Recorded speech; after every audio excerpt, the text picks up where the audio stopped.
Bismillahirrahmanirrahim. Welcome to my channel knowledge palace. आज हम discuss करेंगे एफआईआर को। एफआईआर कैसे लॉन्च की जाती है और एफआईआर लॉन्च करवाने का पर्पस क्या होता है और प्रॉपर जो तरीकाकार है एफआईआर का वो क्या है। As you know, when any offence is committed, the first step is to set the law into motion. अब लॉ को हरकत में लाने के लिए जो कंसर्न्ड अथॉरिटीज़ हैं उनको इन्फॉर्म करने के लिए दो प्रोसीजर्स अडॉप्ट किए जाते हैं। एक तो एफआईआर है और सेकंड कंप्लेंट है।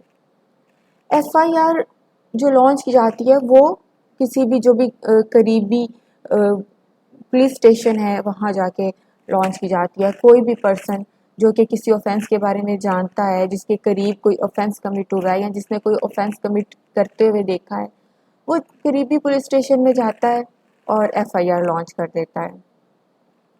लेकिन कंप्लेंट जो है वो पुलिस स्टेशन में नहीं दर्ज की जाती, बल्कि वो मैजिस्ट्रेट के पास फाइल की जाती है।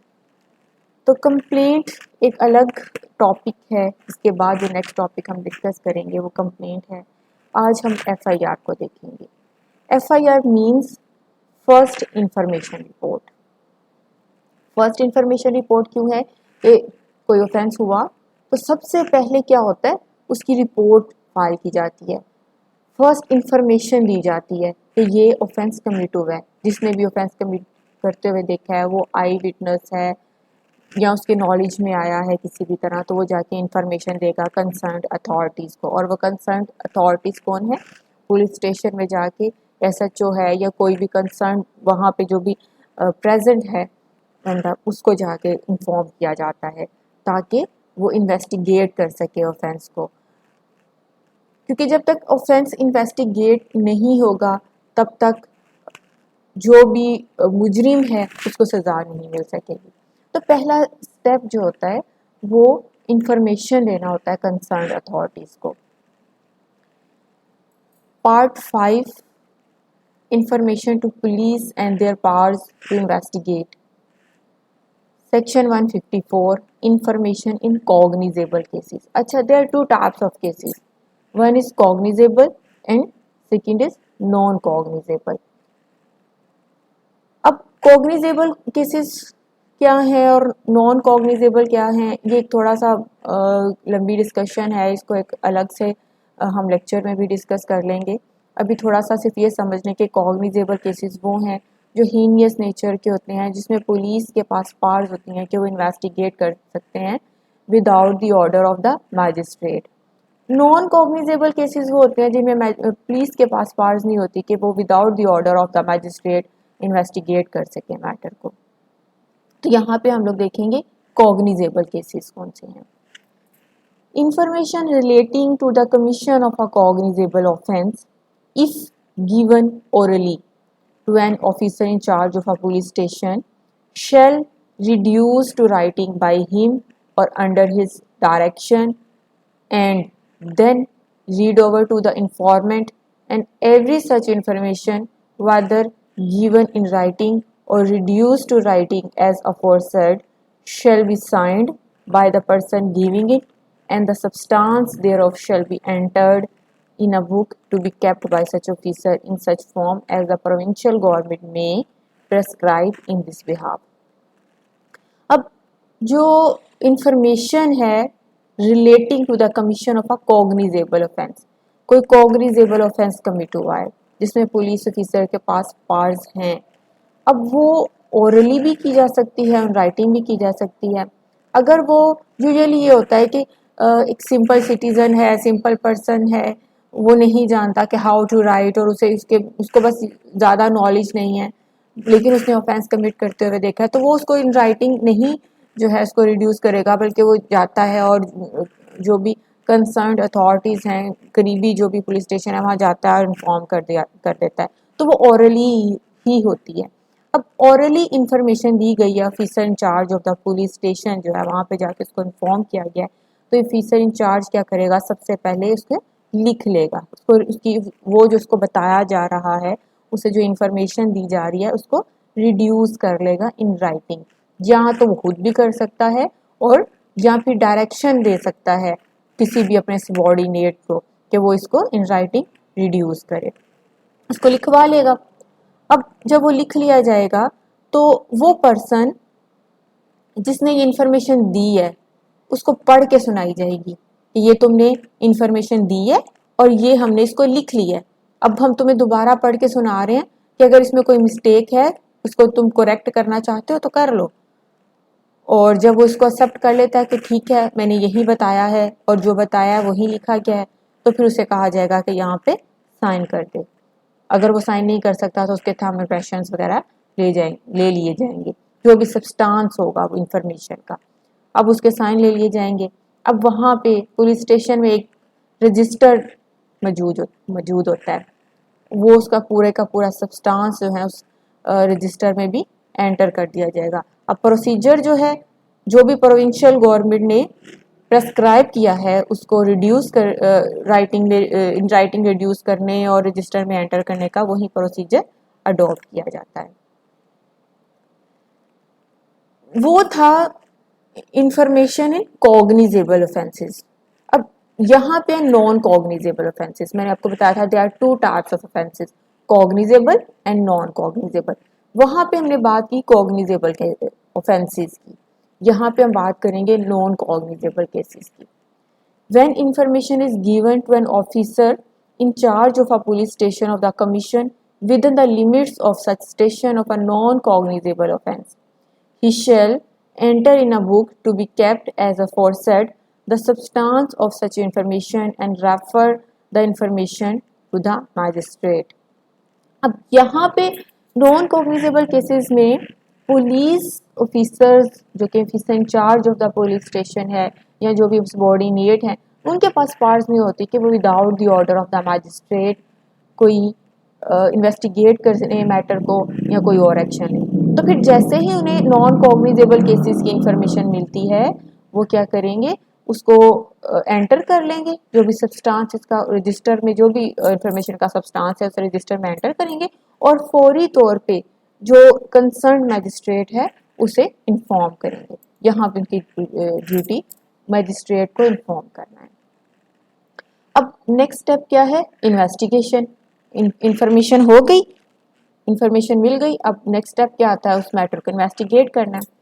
तो इन्वेस्टिगेट यहाँ पे है investigation into non cognizable cases की हम बात कर रहे हैं। Non cognizable, no police officer shall investigate a non cognizable case without the order of the magistrate of the first class or second class having power to try such case or send the same for trial to the court of session। तो अब मैंने आपको जैसे पहले बताया कि police officer जो हैं उनके पास नॉन कॉग्निजेबल केसेस को इन्वेस्टिगेट करने का इख्तियार नहीं है, तो वो क्या करते हैं कि वो मैजिस्ट्रेट के पास भेज देते हैं। तो इसी तरह से कोई भी फर्स्ट क्लास मैजिस्ट्रेट है चाहे वो सेकंड क्लास मैजिस्ट्रेट है, उसके पास पास नहीं है कि वो खुद ही उस मैटर को इन्वेस्टिगेट करना शुरू कर दें, बल्कि वो मैजिस्ट्रेट के पास भेजेगा। और अगर मैजिस्ट्रेट की वो जो ऑफेंस कमिट हुआ है वो समझता है, पुलिस ऑफिसर्स इन्वेस्टिगेशन जो भी officer in charge of the police station है वो समझता है कि ऐसा मैटर है कि मैजिस्ट्रेट की भी पास नहीं है बल्कि ये पास तो कोर्ट ऑफ सेशन की हैं, तो फिर उसे वो ट्रायल के लिए कोर्ट ऑफ सेशन भेज सकता है। और फिर क्या करेगा, ऑर्डर का वेट करेगा, खुद से इसको इन्वेस्टिगेट नहीं करेगा। जब उसे ऑर्डर मिल जाएगा मैजिस्ट्रेट की तरफ से या कोर्ट ऑफ सेशन की तरफ से, और जो भी ऑर्डर मिलेगा वो वैसे ही उसको फिर एक्सरसाइज करेगा अपनी पार्ट्स को। क्लॉज 3 है, any police officer receiving such order may exercise the same parts in respect of the investigation except the parts to arrest without warrant as an officer in charge of the police station may exercise in a cognizable case. अब देखें, जब information दे दी गई magistrate को और magistrate ने order किया कि इस मैटर को इन्वेस्टिगेट करो, तो जब ऑर्डर मिल गया मैजिस्ट्रेट की तरफ से इस मैटर को इन्वेस्टिगेट करने का, तो फिर वो अपनी पार्ट्स को बिल्कुल ऐसे ही एक्सरसाइज करेगा जैसे कि कॉग्निजेबल केसेस में कर रहा है। बिल्कुल officer in charge of the police station है, उसके पास फिर वही पार्ट्स होंगी कि वो जैसे कि कॉग्निजेबल केस में है, लेकिन अरेस्ट नहीं कर सकता विदाउट वारंट। अगर उसके पास वारंट हैं उसको वारंट जारी किए गए हैं मैजिस्ट्रेट की तरफ से, फिर तो वो अरेस्ट भी कर सकता है। लेकिन अगर वारंट इशू नहीं हुए तो फिर वो बाकी अपनी सिर्फ वो मैटर को इन्वेस्टिगेट करेगा, लेकिन उसको अक्यूज्ड को अरेस्ट नहीं कर सकता।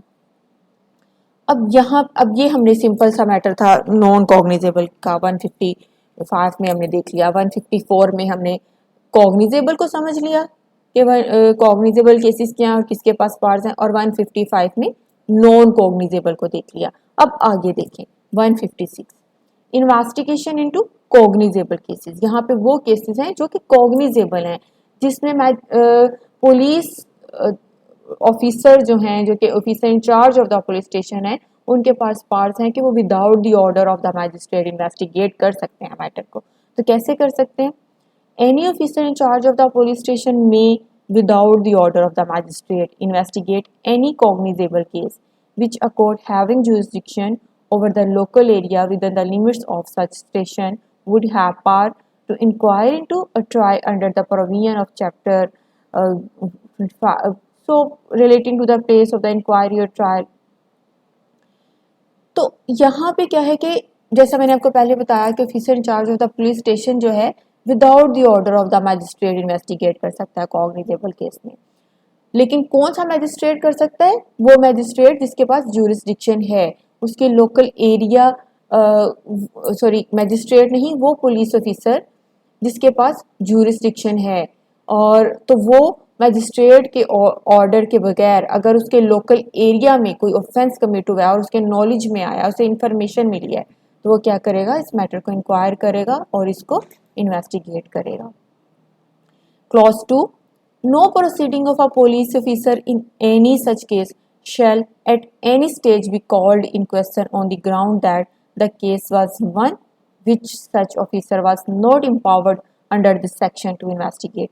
अब जब वो इन्वेस्टिगेट कर रहा है किसी मैटर को, यहाँ पे हम बात officer in charge of the police station की कर रहे हैं, तो जब वो किसी मैटर को इन्वेस्टिगेट कर रहा है तो कोई भी उसकी जो इन्वेस्टिगेशन के दौरान जो भी उसने प्रोसीडिंग की है, उन प्रोसीडिंग्स को चैलेंज नहीं किया जाएगा।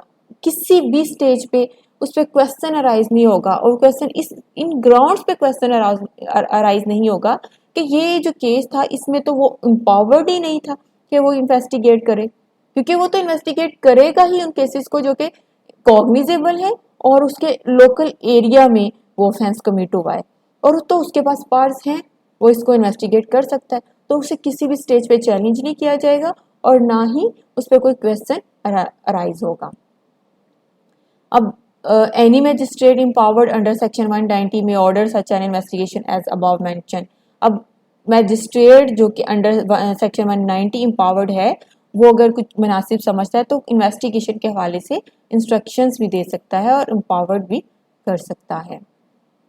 क्लॉज 4 है notwithstanding anything contained in subsection 2 or 3 no police officer shall investigate an offence under section 497 or 498 of the Pakistan Penal Code except upon a complaint made by the husband of the woman or in his absence by some person who had the care of such woman on his behalf at the time when such offence was committed।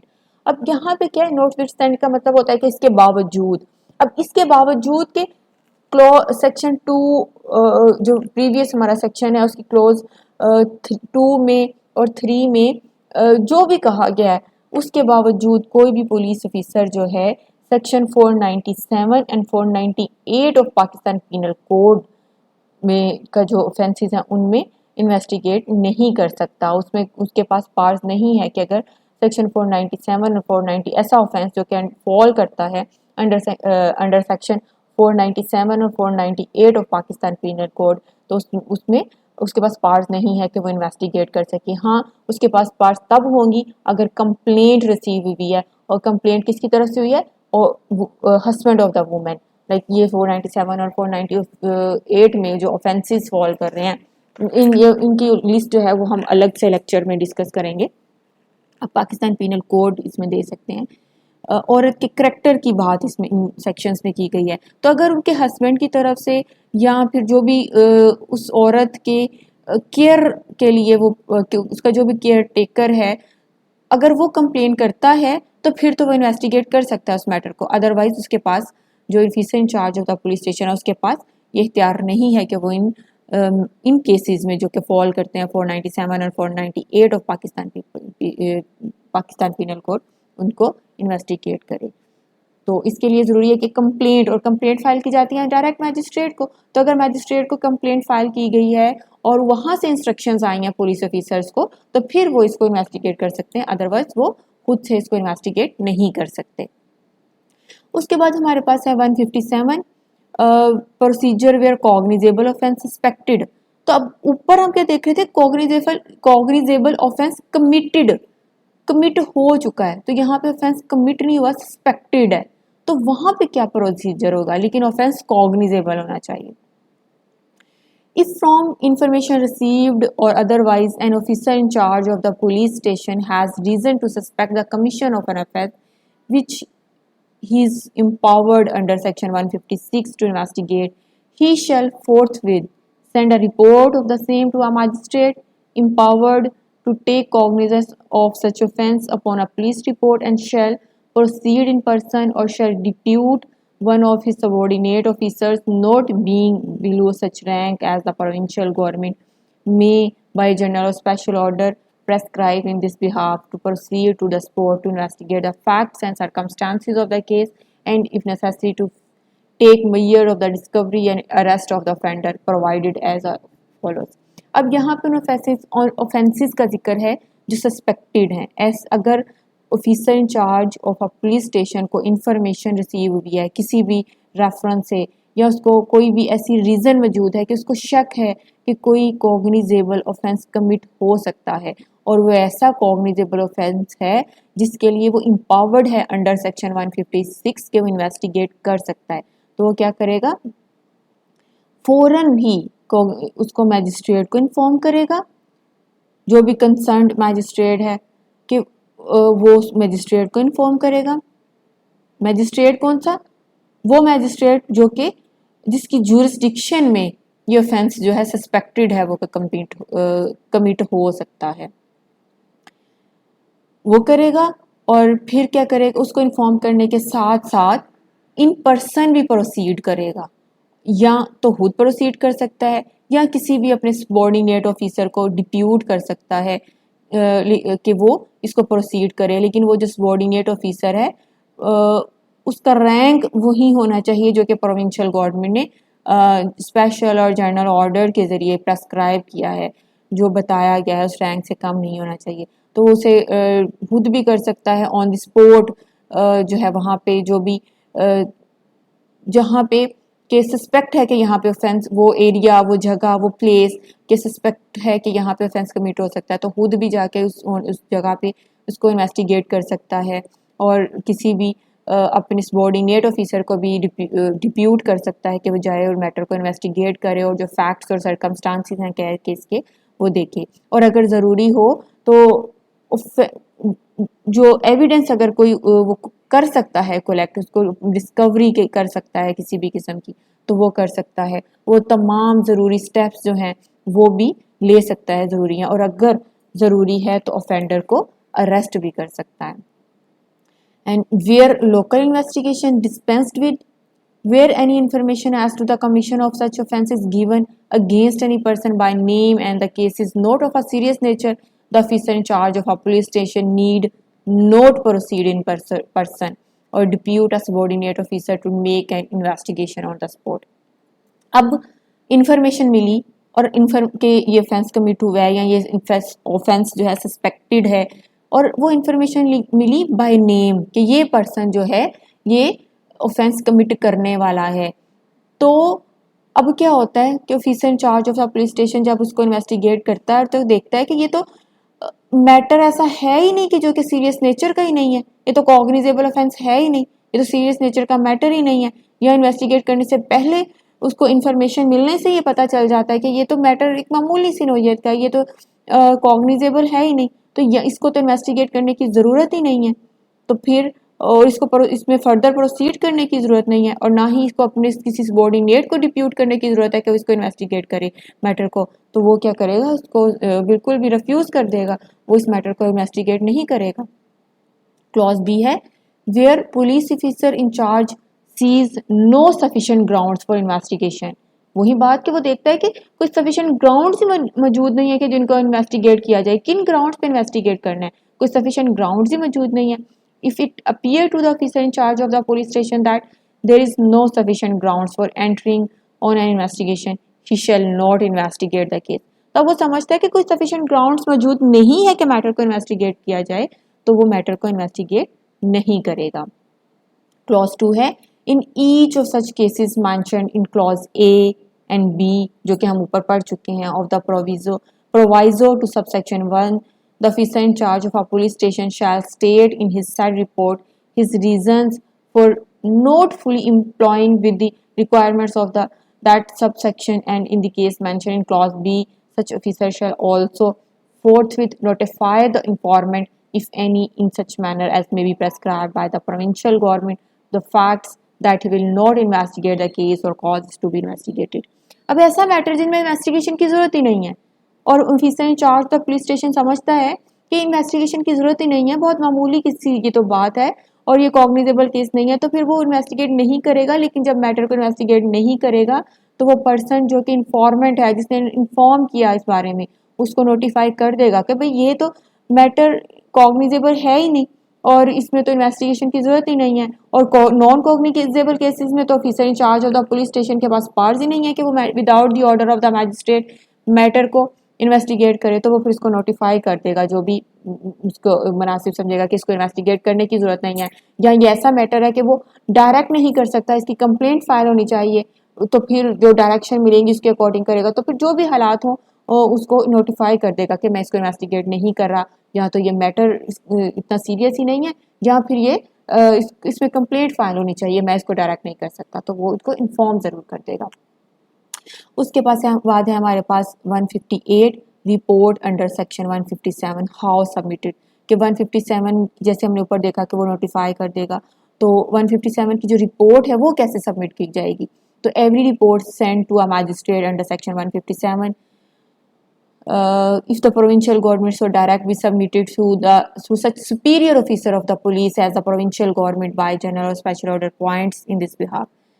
तो 157 में जो report prepare होगी, अगर तो non cognizable case है और उसको investigate करने की ज़रूरत नहीं है, तो फिर तो वो इन्फॉर्मेंट को नोटिफाई कर दिया जाएगा।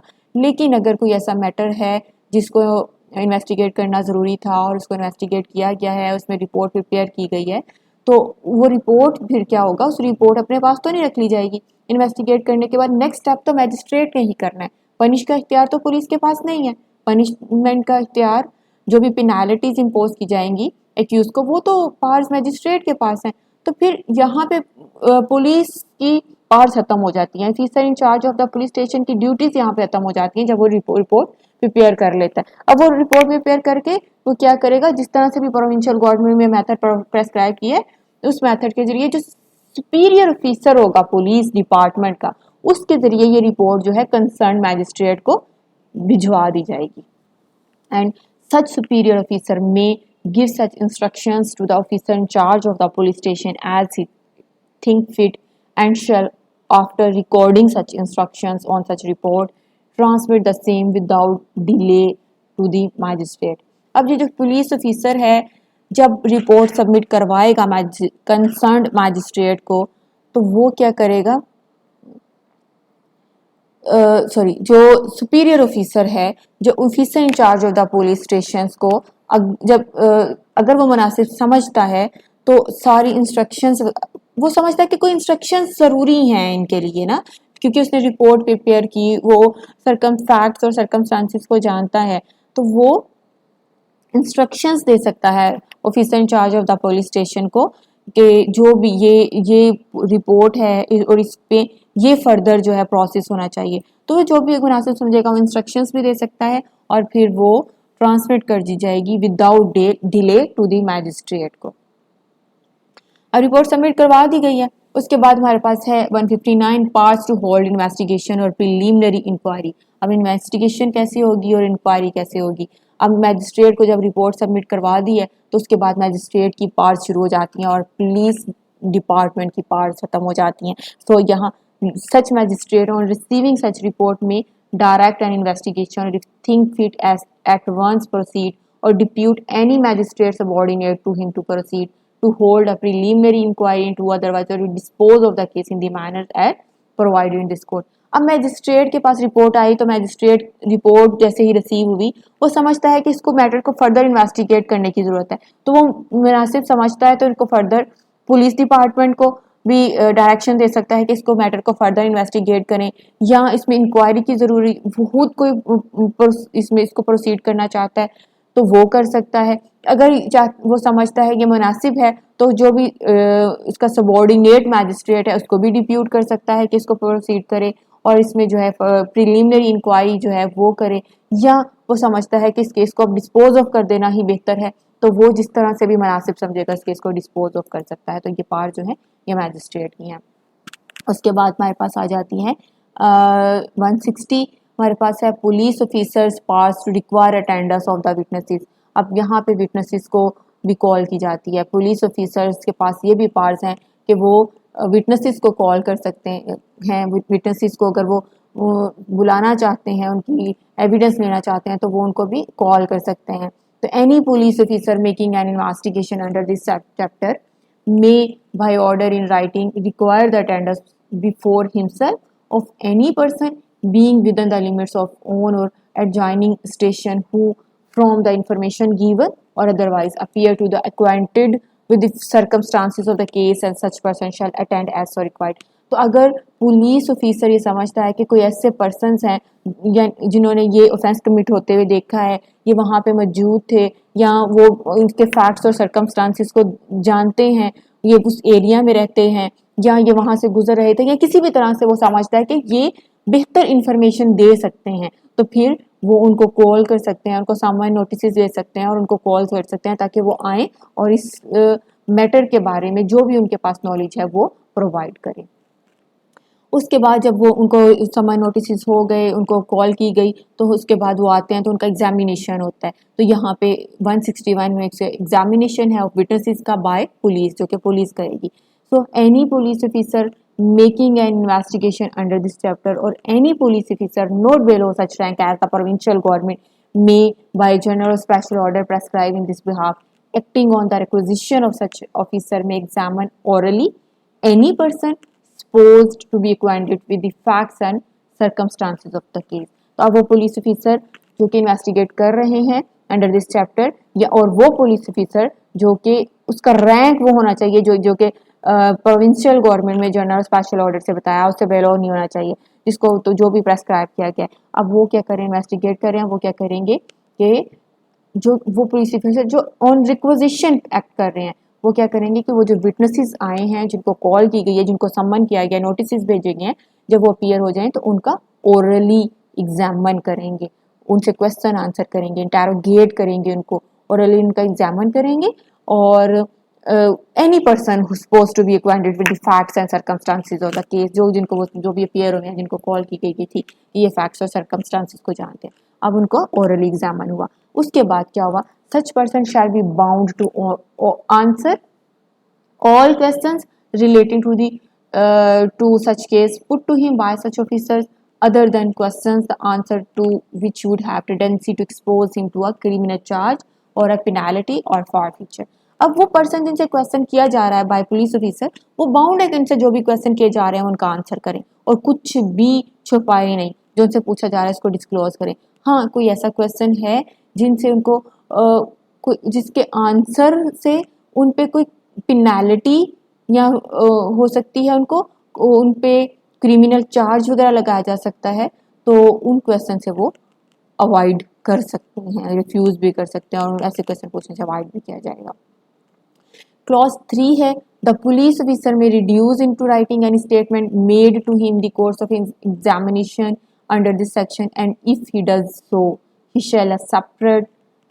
he shall make a separate record of the statement of each such person whose statement he record। अब जो ओरली एग्जामिन हुआ था उस ओरल एग्जामिनेशन को जो पुलिस ऑफिसर ने रिकॉर्ड किया उसका इन राइटिंग रिड्यूस कर लिया जाएगा। और जब वो इन राइटिंग रिड्यूस कर लेंगे तो हर विटनेस का सेपरेट रिकॉर्ड प्रिपेयर किया जाएगा कि किस विटनेस ने क्या आंसर किया था और क्या स्टेटमेंट दी थी। इस तरह से हर एक विटनेस का सेपरेट रिटन रिकॉर्ड प्रिपेयर किया जाएगा। 162 है statement to police not to be signed use of such statement in evidence.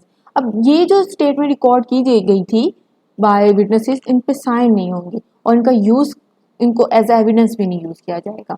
No statement made by any person to a police officer in the course of an investigation under this chapter shall if reduce into writing. अब वो in writing reduce की गई तो उसको क्या होगा, उन पर साइन नहीं होंगे, वो पर्सन जिन्होंने ये स्टेटमेंट दी है उनसे साइन नहीं लिए जाएंगे और ना ही इनको इस स्टेटमेंट को या जो भी इन्होंने रिकॉर्ड करवाया है उसको पुलिस डायरी में नोट किया जाएगा और ना ही इसको एज अ एविडेंस रिकॉर्ड किया जाएगा जो फर्दर किसी प्रोसेस के लिए किसी भी इंक्वायरी की स्टेज पर या ट्रायल स्टेज पर इनको यूज नहीं किया जाएगा under at that time when such statement was made.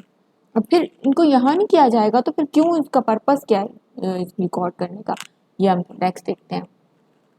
Provided that when any witness is called for the prosecution in such inquiry or trial whose statement has been reduced into writing as aforesaid, the court shall on the request of the accused refer to such writing and direct that the accused be furnished with a copy thereof in order that any part of the statement, if duly proved, may be used in contradict with witness in the manner provided by section 145 of the Evidence Act 172।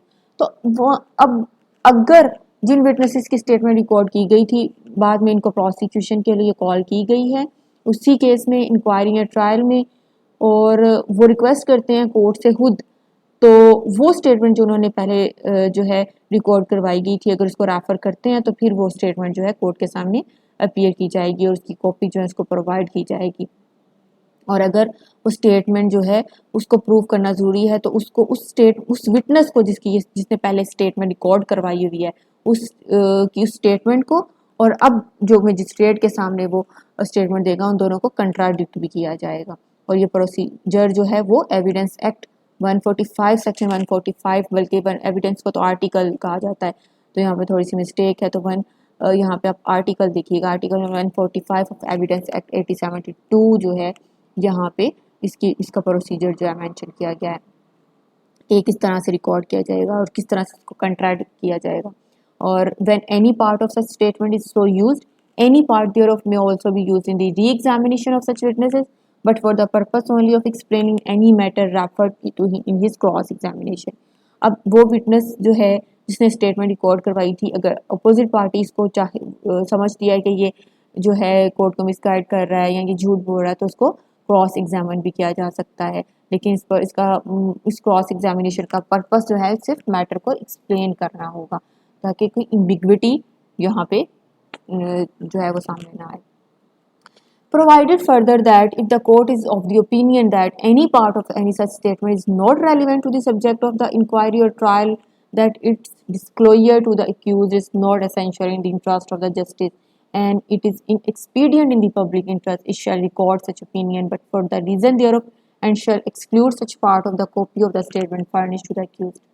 अब वो जो statement record की गई थी witnesses की और जो कि रेलिवेंट नहीं है subject matter of the inquiry और ट्रायल से और कोर्ट समझती है कि इसको अगर डिस्क्लोज किया गया तो एक तो इसको डिस्क्लोज करना जो है वो इसमें ज़रूरी ही नहीं है और अगर इसको डिस्क्लोज कर दिया गया तो वो पब्लिक इंटरेस्ट के अगेंस्ट है तो क्या किया जाएगा, वो that part of the statement जो कि जिसको डिस्क्लोज करना ज़रूरी भी नहीं है और वो in the interest of justice भी नहीं है तो उसको जो है एक्सक्लूड कर दिया जाएगा उस पार्ट को।